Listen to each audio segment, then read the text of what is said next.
Hello guys, once again a very warm welcome to all of you at your own YouTube channel chemistry by Shivansh. चलिए guys discuss करते हैं आज के topic को and that is the concentration term. अब देखिए concentration terms होती क्या है।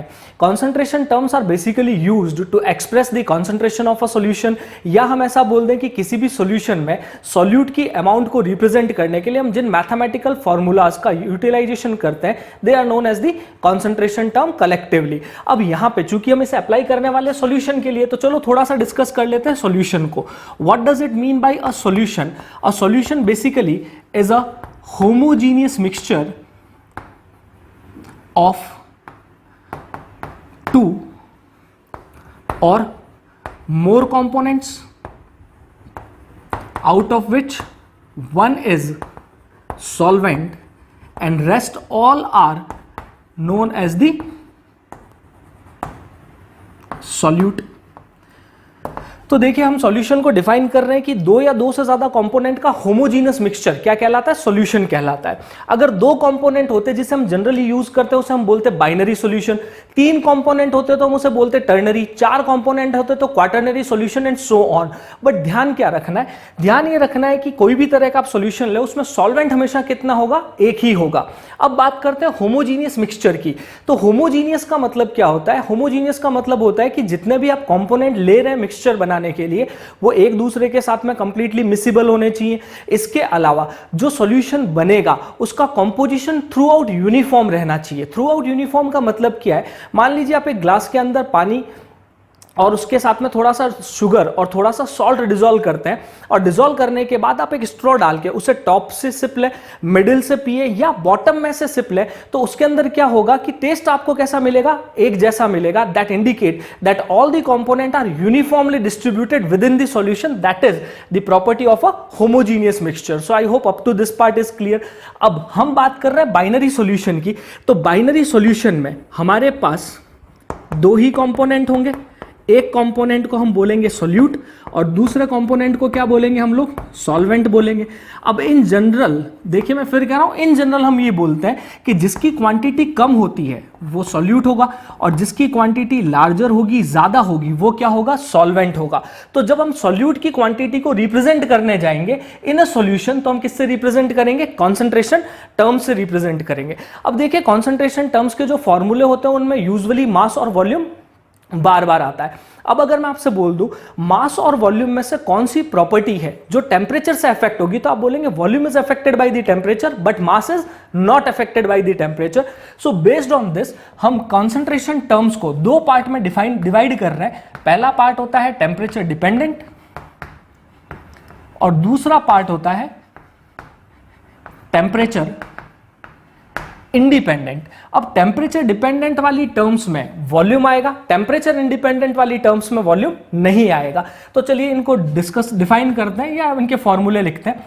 पहली जो टर्म हम टेम्परेचर डिपेंडेंट में डिस्कस करेंगे that is percentage V by V, volume आ रहा है। दूसरी अगर बात करें परसेंटेज W बाई V। तीसरे की बात करें मोलैरिटी, इसे हम लिखते हैं कैपिटल M से, और मोलैरिटी का मतलब होता है moles of solute in 1 litre of a solution. अगर टेम्परेचर इंडिपेंडेंट की बात करें तो यहां पे आएगा परसेंटेज W बाई W। दूसरा यहां पे हम डिस्कस करने वाले हैं मोलैलिटी को। मोलैलिटी को हम रिप्रेजेंट करते हैं किससे? स्मॉल m से, और मोलैलिटी का मतलब होता है moles per kg of solvent. और तीसरी टर्म की अगर बात करें तो यहां पे हम डिफाइन करेंगे किसको? मोल फ्रैक्शन को। तो टेम्परेचर डिपेंडेंट में हम तीन टर्म्स को डिस्कस करेंगे, टेम्परेचर इंडिपेंडेंट में भी तीन टर्म्स को डिस्कस करेंगे। अपार्ट फ्रॉम दैट यहां पे कुछ और टर्म्स होती हैं जैसे नॉर्मेलिटी, इसके अलावा ppm, ppb और कुछ टिपिकल कंसंट्रेशन टर्म्स होती है such as volume strength of H2O2। ये वाली जो टर्म्स हैं इन्हें हम डिस्कस करेंगे नेक्स्ट पार्ट में, that is known as the redox और इक्विवेलेंट कॉन्सेप्ट में। देयर इनको समझना क्या होगा? काफी आसान हो जाएगा। तो अभी के लिए I hope up to this part is clear कि हमारे पास में कंसंट्रेशन टर्म होगी जो सॉल्यूशन का कॉन्सेंट्रेशन डिफाइन करने के लिए काम में आती है। कितनी तरह की होगी? Temperature dependent, temperature independent. Dependent वो जिसमें वॉल्यूम आएगा, इंडिपेंडेंट वो जिसमें वॉल्यूम नहीं आएगा। चलिए अब इन्हें वन बाय वन डिस्कस करते हैं। चलिए गाइस डिस्कस करते हैं पहली कंसंट्रेशन टर्म को, that is known as percent weight by weight और परसेंटेज बाय मास, या हम इसे क्या बोल सकते हैं, मास परसेंट बोल सकते हैं। अगर हम डिफाइन करें इसे तो इसकी डिफिनेशन कुछ इस तरह से होती है कि it is defined as the weight of solute which is present in 100 gram of the solution. तो 100 ग्राम सोल्यूशन में जो भी सोल्यूट की वेट होती है that is percentage W by W। और अगर हम इसे फॉर्मूले की फॉर्म में लिखें तो ये हो जाएगा wait of solute divided by weight of solution multiplied by 100। हमें ध्यान क्या रखना है, हमें ध्यान ये रखना है कि वेट ऑफ सॉल्यूशन जो होता है वो किसके इक्वल होगा, wait of solute plus weight of solvent के इक्वल होगा। अब अगर मैं आपको बोलूं कि आपके पास में 30% वेट बाय वेट NaOH का सॉल्यूशन है तो इसका मतलब क्या है, देखिए इसमें इसने सॉल्वेंट को डिफाइन नहीं किया है, तो अनलेस अंटिल स्पेसिफाइड हम सॉल्वेंट किसको लेके चलेंगे, वाटर को लेके चलेंगे। अब यहां पे देखिए 30% wait by wait NaOH solution का मतलब क्या होगा, that 30 gram of NaOH is present in 100 gram of solution. तो टोटल 100 ग्राम का सॉल्यूशन है, उसमें 30 ग्राम NaOH है, तो रेस्ट 70 ग्राम कौन हो जाएगा इसमें, water which will act as a solvent. चलिए अब इससे रिलेटेड कुछ बेसिक लेवल के क्वेश्चंस को डिस्कस करते हैं। अगर आपसे बोला जाता 30 gram of NaOH is present in 170 gram of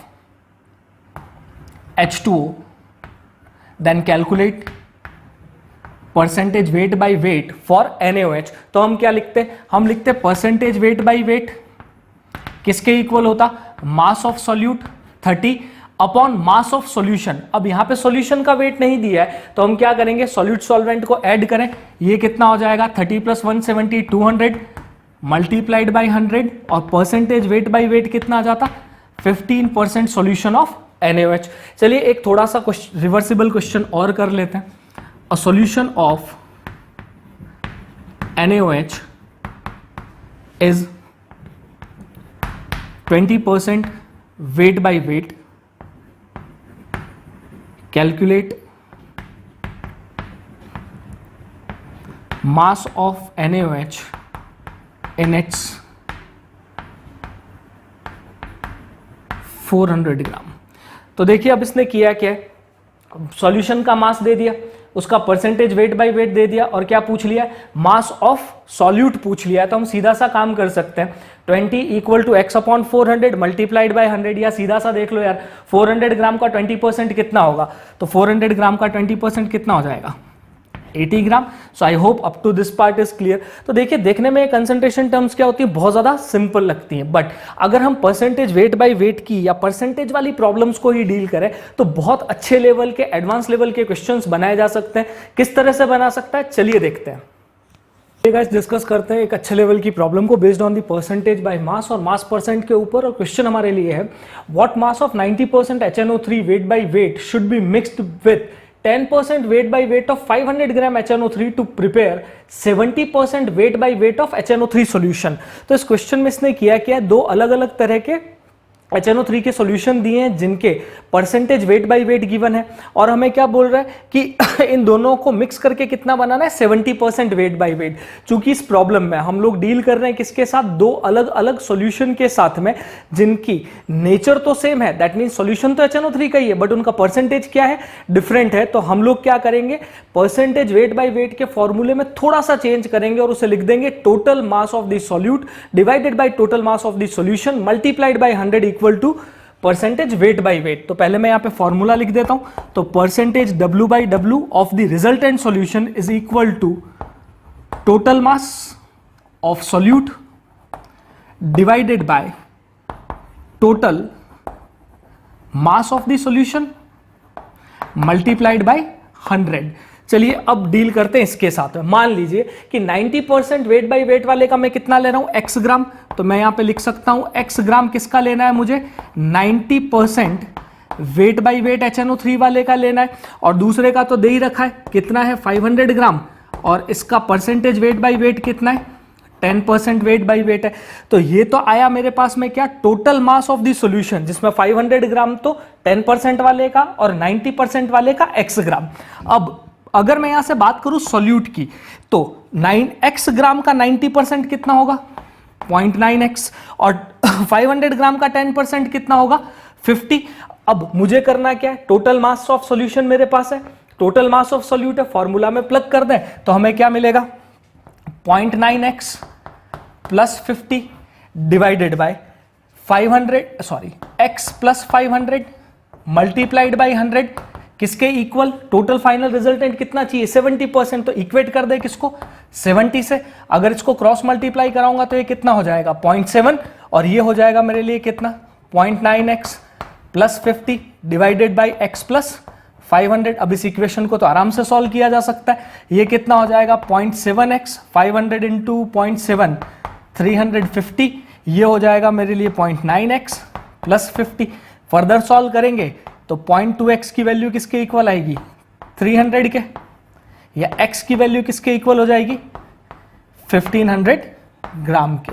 तो अब यहां से हम ये बोल सकते हैं कि अगर हमें एक सॉल्यूशन बनाना है इन दोनों को मिक्स करके, तो मुझे 90% वाले का कितना लेना है, 1500 ग्राम लेना है। Then we will reach at 70% weight by weight HNO3 solution. I hope up to this part is clear. चलिए कुछ और प्रॉब्लम्स के साथ में डील करते हैं। हमारे लिए है कि what masses of 80% weight by weight HCl and 20% weight by weight HCl should be mixed to obtain 600 gram of 60% HCl solution। तो मुझे 80 और 20% weight by weight HCl का क्या निकालना है, मास निकालना है, जिसको मिक्स करने से हमें टोटल कितना मिलेगा, 60% या 600 ग्राम का 60% HCl सॉल्यूशन मिलेगा। अब अगर हम इस प्रॉब्लम को डील करें तो हम मान लेते हैं कि 80% वाले का कितना ले रहा हूं मैं, x ग्राम। तो x ग्राम तो किसका आ गया, 80% वाले का। अब second percentage weight by wait जो दिया है, इसका मास नहीं दिया, तो हम मान रहे हैं कि x इसका मिला रहे हैं, टोटल कितना बनना है, 600। तो हम इसको कितना लिख सकते हैं, 600 माइनस x ग्राम, जो किसका होना चाहिए, 20% वाले का होना चाहिए। तो ये पार्ट तो मुझे दे रहा है total weight of the solution. अब सॉल्यूट को कैलकुलेट करें तो x का 80% कितना हो जाएगा, 0.8x, और 600 माइनस x का 20% कितना होगा, 20%, that means 0.2 multiplied by 600 minus x। अब हम लोग अपनी रेगुलर फॉर्मूला में इसे रख सकते हैं। तो ये कितना हो गया, percentage weight by weight equal to 60, total mass of the solute 0.8x plus 0.2 multiplied by 600 minus x divided by total mass of the solution कितना है यहाँ पे, 600 मल्टीप्लाई किससे करवा लें, 100 से। ये वाला पार्ट कैंसिल आउट हो गया। ये कितना हो जाएगा हमारे लिए, 360। फर्दर ये होगा 0.8x प्लस 0.2 और 600 होगा कितना, 120, माइनस का हो गया 0.2x। अगर इसे सॉल्व करते तो 360 माइनस 120 कितना हो जाएगा हमारे लिए, 240, और ये हो जाएगा कितना, 0.6x, और यहां से x की वैल्यू कितनी आ जाएगी हमारे पास में, 400 ग्राम। तो अगर मेरा 80% वाला सॉल्यूशन 400 ग्राम मिक्स कर रहा हूं तो 60% 20% वाले का कितना चाहिएगा, 600 माइनस 400, दैट इज 200 ग्राम। हो सकता है वो इस क्वेश्चन में आपसे रेशियो पूछ लेता, तो आप क्या करते, 400 डिवाइडेड बाय 200 2:1 का रेशियो ले लेते। So such question can be formulated. चलिए नेक्स्ट क्वेश्चन को और देखते हैं। मान लीजिए क्वेश्चन आपसे कुछ इस तरह से बना रहा है,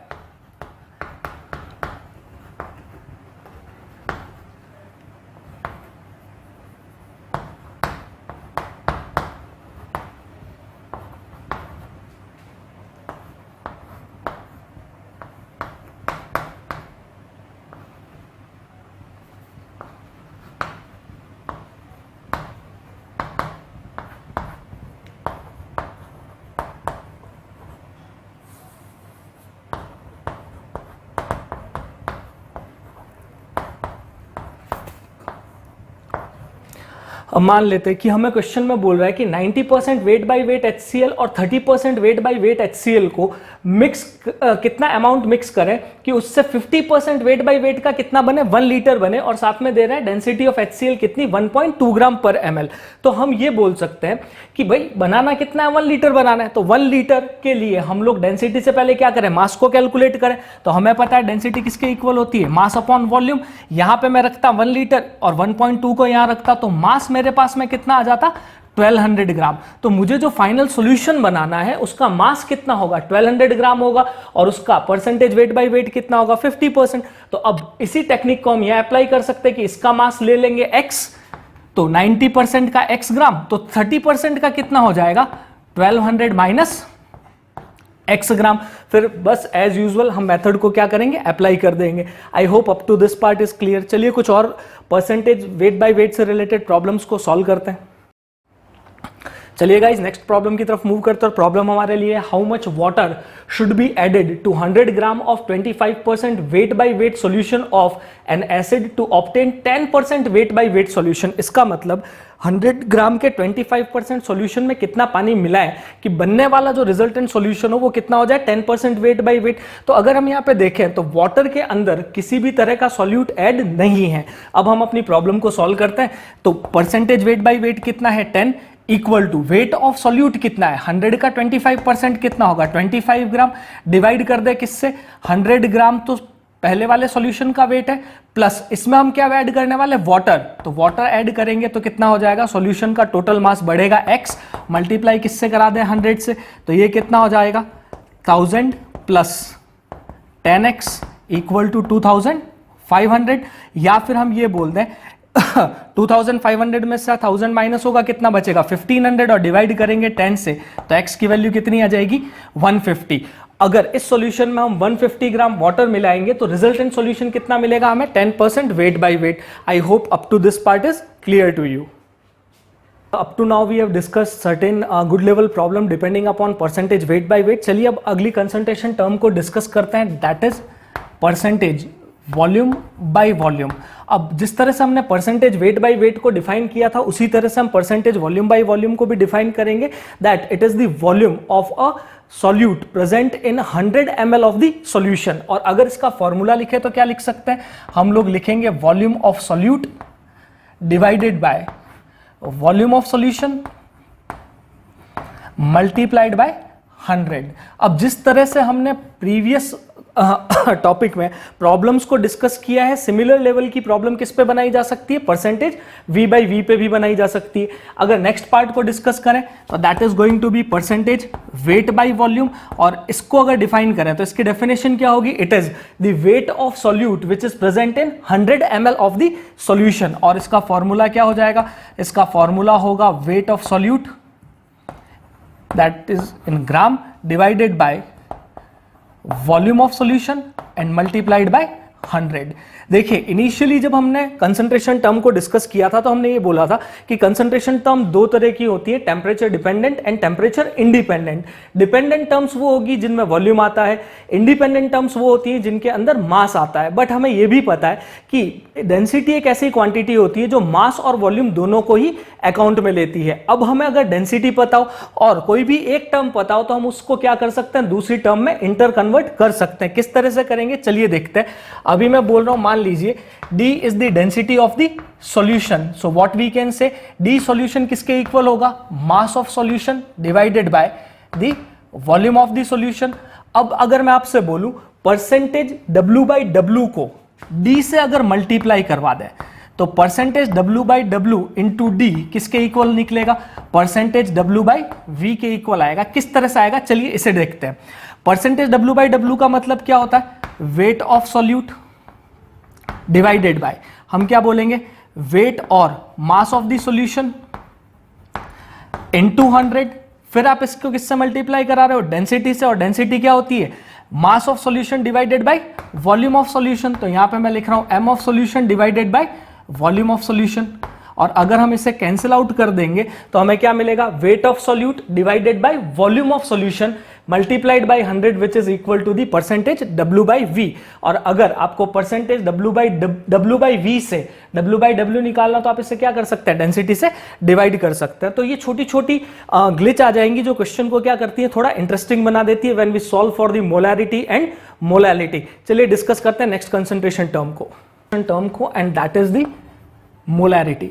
अगर हम मोलैरिटी की बात करें तो बाय डेफिनेशन मोलैरिटी का मतलब होता है moles of solute present in a litre of solution. और मोलैरिटी को हम किससे रिप्रेजेंट करते हैं, कैपिटल M से रिप्रेजेंट करते हैं। तो अगर हम इसका फॉर्मूला लिखें तो क्या लिख सकते हैं, moles of solute divided by volume of solution, और ये वॉल्यूम ऑफ सॉल्यूशन किस में होना चाहिए, लीटर में होना चाहिए। अब अगर हम इस फॉर्मूले को फर्दर एक्सटेंड करें तो हम क्या बोल सकते हैं, मोल्स ऑफ सॉल्यूट किसके इक्वल होगा, मास of the solute divided by the molar mass of the solute multiplied by 1 upon volume of solution, जो किस में होना चाहिए, लीटर में। बट ऐसा पॉसिबल नहीं है कि हमेशा आपको वॉल्यूम किस में मिलेगा, लीटर में मिलेगा। हो सकता है आपको वॉल्यूम मिले ml में, तो आपको उसे किस में कन्वर्ट करना पड़ेगा, लीटर में। तो जब आप ml को लीटर में कन्वर्ट करोगे तो 1000 से डिवाइड करोगे और 1000 कहां चला जाएगा, ऊपर। तो यहां पे हमारे लिए फॉर्मूला क्या बन जाएगा, मास of solute divided by molar mass of the solute multiplied by 1000 upon volume किस में आएगा, ml में। अगर मैं यहां पे वॉल्यूम ml में रखूंगा तो लीटर में कन्वर्ट करने के लिए 1000 से डिवाइड करूंगा, 1000 कहां चला जाएगा, ऊपर। अगर इसके आगे की हम बात करें तो देखिए, अगर मोलैरिटी की बात कर रहे हैं तो फॉर्मूला क्या बन रहा है, मास upon molar mass into 1000 upon volume किसमें है, ml में। अब अगर मैं आपसे बात करूं परसेंटेज W बाई वी की, तो परसेंटेज W बाई वी का फॉर्मूला क्या होता है, परसेंटेज W बाई वी का फॉर्मूला होता है मास of solute divided by volume of solution multiplied किससे करवाते हैं, 100 से। अब अगर आप इन दोनों फॉर्मूलाज को ऑब्जर्व करो तो देखो, यहां पे भी मास ऑफ सॉल्यूट है, यहां पे भी मास ऑफ सॉल्यूट, ये चीज मैच हो रही है। वॉल्यूम ऑफ सॉल्यूशन ml में यहां पे पड़ा है, वॉल्यूम ऑफ सॉल्यूशन ml में यहां पे भी है, मैच हो रहा है। क्या कम पड़ रहा है, यहां पे 100 है, यहां पे कितना है 1000, और यहां पे मोलर मास और यहां पे मोलर मास नहीं आ रहा है। तो अगर अब मैं यहां पे बोल दूं कि परसेंटेज W बाई वी, तो ये मोलैरिटी का एक नया फॉर्मूला है। अगर आप परसेंटेज W बाई वी को मल्टीप्लाई किससे करवा दो, 10 से मल्टीप्लाई करा दो, और डिवाइड किससे कर दो, मोलर मास से डिवाइड कर दो, तो भी आपको क्या मिलने वाली है, मोलैरिटी मिलने वाली है। इसके अलावा अभी हमने क्या देखा कि परसेंट W बाई W को जब डेंसिटी से मल्टीप्लाई करवा दिया जाता है तो क्या मिलता है, परसेंट W बाई V मिलता है। तो एक फॉर्मूला हम और क्या बना सकते हैं, percentage W by W multiplied by density multiplied by 10 divided by molar mass. वो भी किसके लिए एप्लीकेबल होगा, ये भी एप्लीकेबल होगा किसके लिए, मोलैरिटी के लिए। तो I hope up to this part is clear. So this is how the formulas are generated. इनको लर्न करने की जरूरत नहीं है, आप एक बार इनको ढंग से देखें, क्वेश्चंस की प्रैक्टिस करें, things will become much easier. चलिए अब डिस्कस करते हैं question based on the molarity.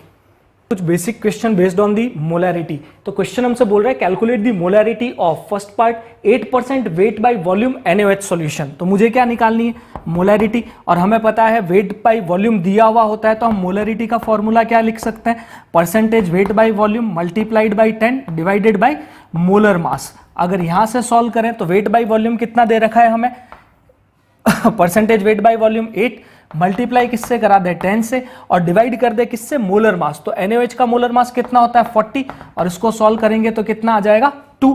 हाँ, अगर आप यूनिटरी मेथड से पहले क्वेश्चन को सॉल्व करना चाहते तो आप क्या लिख सकते थे, आप लिख सकते थे 8% वेट बाय वॉल्यूम। इसका मतलब क्या होता है, 8 ग्राम NaOH कितने में प्रेजेंट है, इन 100 ml ऑफ सॉल्यूशन। तो अब हम क्या लिख सकते हैं, मास ऑफ NaOH कितना 8 ग्राम, मोलर मास कितना है 40, मल्टीप्लाइड बाय 100 ml में दिया है, तो ऊपर क्या आ जाएगा 1000, डिवाइड किससे होगा 100 से। इसको सॉल्व करेंगे, still you will have the same answer as 2 molar. अब देखिए इसकी जो यूनिट होती है, या तो आप लिखे 2 मोल्स पर लीटर, तो यूनिट हम किस तरह से लिखेंगे 2 मोल पर लीटर, या फिर हम इसको क्या लिख सकते हैं 2m लिख सकते हैं। m का मतलब ही क्या होता है, मोल्स पर लीटर होता है। तो I hope up to this part is clear. चलिए नेक्स्ट पार्ट को डील करें। ये क्वेश्चन बोल रहा है कि 8% वेट बाय वेट NaOH है, इस सॉल्यूशन की डेंसिटी कितनी है 1.25 ग्राम पर ml है, और हमें क्या निकालनी है, सॉल्यूशन की मोलैरिटी। चलिए डील करते हैं। हमें पता है जब percent weight by volume, wait by wait दिया हुआ होगा तो मोलैरिटी किस तरह से निकालेंगे, मोलैरिटी का फॉर्मूला होगा percent weight by weight multiplied by 10 multiplied by D divided by molar mass of the solute. तो यहां से अगर मोलैरिटी कैलकुलेट करें तो परसेंट वेट बाय वेट कितना दिया है 8, डेंसिटी कितनी दे रहा है 1.25 ग्राम, तो हम डायरेक्टली लिखेंगे 1.25 ग्राम पर ml multiplied by 10 divided by molar mass, और मोलर मास कितना होता है इसका 40। अगर सॉल्व करें तो कितना हो जाएगा 2 टाइम्स, और ये कितना हो जाएगा 2.5 m, that is 2.5 moles per litre. Guys I hope up to this part is clear. हाँ, अगर आप चाहते तो पहले परसेंटेज W/W को डेंसिटी से मल्टीप्लाई कराते क्या मिलता, परसेंट W/V मिलता, और फिर आप इसी तरह से लिख के इस क्वेश्चन को क्या कर सकते थे, सॉल्व कर सकते थे। और लास्ट पार्ट हमसे बोल रहा है calculate the mass of H2SO4 present in 10 litre of 0.3 molar solution. देखिए ये चीज थोड़ी सी इंटरेस्टिंग है। किस तरह से है, अभी तक हमने ये देखा कि हमारे पास में मोल्स निकालने के कौन से तरीके होते हैं। मोल निकालने के लिए हम क्या करते हैं, मास अपॉन मोलर मास करते हैं। मोल निकालने के लिए इसके अलावा हम क्या करते हैं, टोटल पार्टिकल्स को डिवाइड कर देते हैं किससे, 6 × 10⁻23 से। अगर हमें मोल निकालना है तो हम और क्या कर सकते हैं, हम वॉल्यूम को डिवाइड करते हैं किससे, 22.7 से। बट यहां से देखिए अगर कभी आपको सॉल्यूशन का मोलैरिटी दिया हुआ हो और मोल दिया हुआ हो तो हम यहां से भी क्या कैलकुलेट कर सकते हैं, मोल्स कैलकुलेट कर सकते हैं। तो मोल कैलकुलेट करने का चौथा फॉर्मूला सॉल्यूशन के लिए क्या बनता है, mole is equals to molarity multiplied by the volume. अब देखिए अगर आपका वॉल्यूम जो है वो लीटर में दे रखा है तो आपको हमेशा क्या मिलेगा, मोलैरिटी को आप वॉल्यूम लीटर से मल्टीप्लाई कराओगे तो मोल मिलेगा। बट अगर आपको वॉल्यूम ml में दे रखा है तो और आप इसको मल्टीप्लाई कराते हो तो आपको मोल नहीं मिलेंगे, आपको क्या मिलेंगे, मिली मोल्स मिलेंगे। और मिली मोल और मोल का रिलेशन वही होता है जो मिलीलीटर और लीटर का होता है। दैट मींस मिली मोल को आपको किससे डिवाइड करना पड़ेगा, 1000 से, in order to obtain the moles. I hope up to this part is clear. अब ये प्रॉब्लम तो सीधी सी है, मास पूछ रहा है, 10 लीटर 0.3 मोलर सॉल्यूशन है, तो मैं सीधा सा क्या करूं, मोल्स निकाल दूं। मोल्स किसके इक्वल हो जाएंगे हमारे, तो mole will be equal to molarity 0.3, volume 10 litre, तो मोल्स कितने आ गए, 3, और H2SO4 के 3 मोल, तो mass upon molar mass equal to 3। तो मास किसके इक्वल हो जाएगा, mass would be equal to 3 multiplied by 98। I hope up to this part is clear guys. Molarity से रिलेटेड और भी क्वेश्चन करेंगे, उसके लिए मैं एक सेपरेट सेशन ही अलग से प्रिपेयर कर रहा हूं, in which we will deal with variety of the question from the concentration term as well as the molarity of the mixing और मोलैरिटी ऑफ द डाइल्यूशन। क्या केस हो सकता है और किस तरह से हम कर सकते हैं, this is the basic approach कि किस तरह से हमें मोलैरिटी को यूज करना है। चलिए डिस्कस करते हैं नेक्स्ट कंसंट्रेशन टर्म को, that is known as the molality. तो मोलैलिटी क्या होती है, मोलैलिटी का मतलब होता है moles of a solute present in 1 kg of the solvent. तो देखिए अभी तक आपने जितने भी कंसंट्रेशन टर्म्स को यूज किया है उसमें हम वॉल्यूम या मास ऑफ द सॉल्यूशन यूज करते हैं, बट ये अकेली कंसंट्रेशन टर्म है जिसमें बहुत ज्यादा आपको केयरफुल रहना है क्योंकि ये डील करता है किसके साथ में, मास ऑफ द सॉल्वेंट। और मास ऑफ द सॉल्वेंट भी कितना लेके चलना है हमें, 1 kg के लिए। तो चलिए अब बात करते हैं मोलैलिटी का मतलब क्या है, मोल्स ऑफ सॉल्यूट। तो हम यहां पे लिख सकते हैं मोल्स ऑफ सॉल्यूट प्रेजेंट इन पर केजी ऑफ द सॉल्वेंट। अब इसे हम रिप्रेजेंट किससे करेंगे, स्मॉल m से। चलिए अगर इसे एक्सटेंड करते तो हम क्या लिखते, मास of the solute divided by molar mass of the solute multiplied by 1 upon KG, या इसको थोड़ा सा मैं सिंप्लीफाई कर देता हूं, 1 अपॉन सॉल्वेंट। और सॉल्वेंट किस में होना चाहिए, केजी में। पर जरूरी नहीं है क्वेश्चन में हमेशा सॉल्वेंट किस में आएगा, केजी में आएगा। हो सकता है वो ग्राम में दिया हो तो हम किससे डिवाइड करेंगे, 1000 से। तो 1000 कहां चला जाएगा, ऊपर, as good as that to of molarity. तो हम यहां पे लिख देंगे mass upon molar mass multiplied by 1000 divided by mass of solvent. और ये मास ऑफ सॉल्वेंट किस में रहेगा, अब हमारा ग्राम में रहेगा। चलिए अब यहां से थोड़ा सा वो क्या कर सकता है, क्वेश्चन को घुमा सकता है। हमें पता होता है कि मास ऑफ जो सॉल्यूशन होता है, या यहां पे मैं लिख दूं सॉल्यूशन का जो भी मास होगा वो किसके इक्वल होगा, मास of solute and mass of solvent के इक्वल होगा। तो अगर मैं यहां से मास ऑफ सॉल्वेंट निकालने जाऊं तो वो क्या हो जाएगा, सॉल्यूशन माइनस सॉल्यूट हो जाएगा। तो उसे हम यहां पे प्लग कर सकते हैं। तो हमारा नया फॉर्मूला क्या हो सकता है, एक और, mass upon molar mass multiplied by 1000 upon mass of solution in gram minus mass of solute in gram. और आगे डिफाइन करें तो देखिए यहां पे वो सॉल्यूशन के साथ भी प्ले कर सकता है। किस तरह से करेगा, हमें पता है डेंसिटी ऑफ सॉल्यूशन किसके इक्वल होती है, मास of solution divided by volume of solution. तो हम यहां से बोल सकते हैं कि मास ऑफ सॉल्यूशन किसके इक्वल होगा, डेंसिटी इनटू वॉल्यूम, और वो भी हम यहां पे प्लग कर सकते हैं। तो हमारा फॉर्मूला और क्या डिराइव हो सकता है, यहां से डिराइव हो सकता है मास upon molar mass multiplied by 1000 upon D into V to give us gram of the solution minus mass of the solute in gram. I hope up to this part is clear. चलिए अब इससे related कुछ questions को करते हैं। एक बार मैं फिर आपको इन्फॉर्म कर रहा हूं, whenever you are dealing with the molality, हमेशा ध्यान रखें आपको किसको यूज करना है, सॉल्वेंट के मास को यूज करना है, सॉल्यूशन के मास को यूज नहीं करना है। इस जगह पे काफी बार क्या होती है, गलतियां हो जाती हैं। रिलेटेड कुछ बेसिक प्रॉब्लम को, और पहली प्रॉब्लम हमारे लिए है कैलकुलेट दी एम का मतलब है molality of 20% wait by wait NaOH solution. तो देखिए 20% वेट बाय वेट का मतलब क्या होगा, 20% वेट बाय वेट का मतलब होगा 100 ग्राम का सॉल्यूशन है जिसमें 20 ग्राम कौन है आपका NaOH है, तो 80 ग्राम कौन हो जाएगा हमारे लिए, वाटर हो जाएगा। तो हम यहां पे बोल सकते हैं सॉल्यूट कितना है हमारे पास में 20 ग्राम, और सॉल्वेंट कौन है वाटर, उसकी अमाउंट कितनी है 80 ग्राम। अब सीधी सी वैल्यू रखें तो मोलैलिटी किसके इक्वल होता है, मास of solute that is 20 divided by molar mass of solute NaOH का मोलर मास 40 मल्टीप्लाइड बाय ऊपर आएगा 1000 और अपॉन में क्या आएगा, सॉल्वेंट का मास आएगा विच इज 80 ग्राम। अगर इसको सॉल्व करेंगे तो ये हमारे लिए कितना हो जाएगा, ये गया 2 टाइम्स और ये हो गया हमारे लिए कितना 16, तो that is 100/16 m, that is the molal. तो देखिए स्मॉल m का मतलब होता है मोलल और कैपिटल M का मतलब होता है मोलर। चलिए नेक्स्ट और एक प्रॉब्लम को डील करते हैं। क्वेश्चन हमारे लिए है कैलकुलेट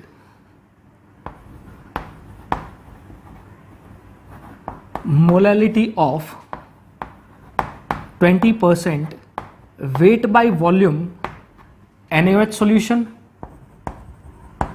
having density as 1.2 ग्राम पर ml।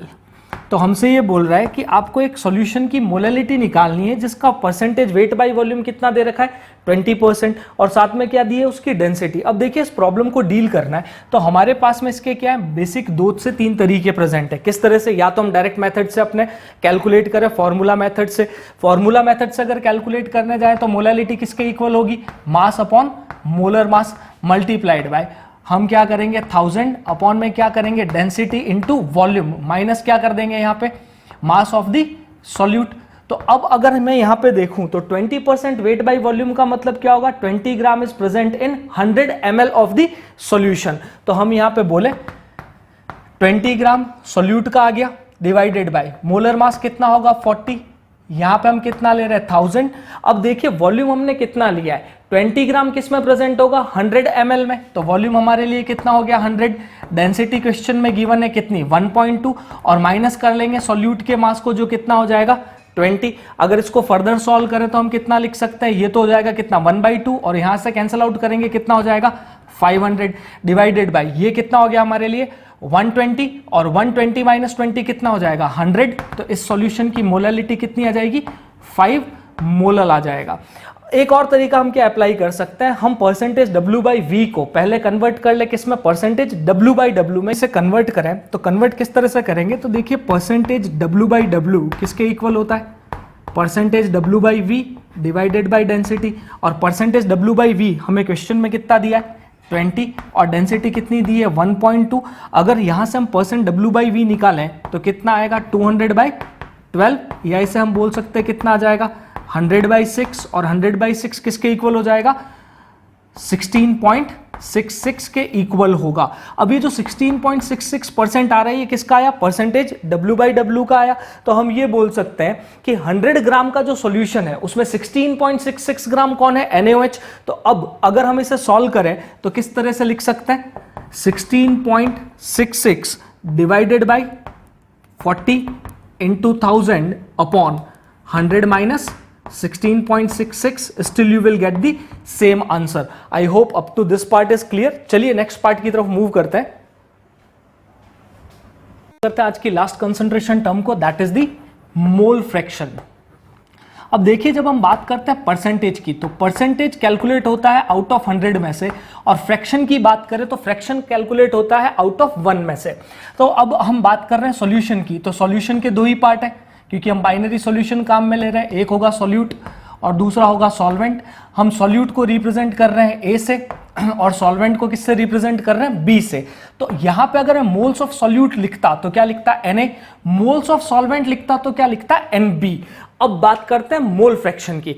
मोल फ्रैक्शन को बाय डेफिनेशन हम क्या बोलते हैं, it is the ratio of a component with total moles present in the solution. तो अब अगर मुझे सॉल्यूट का मोल फ्रैक्शन लिखना है तो मैं लिखूंगा मोल फ्रैक्शन, जिसे हम डिनोट करते हैं किससे, एक्स के सिंबल से, बट इसको एक्चुअली प्रोनाउंशिएट किया जाता है चाई। तो मोल fraction of solute is equal two moles of the component divided by total moles present in the solution.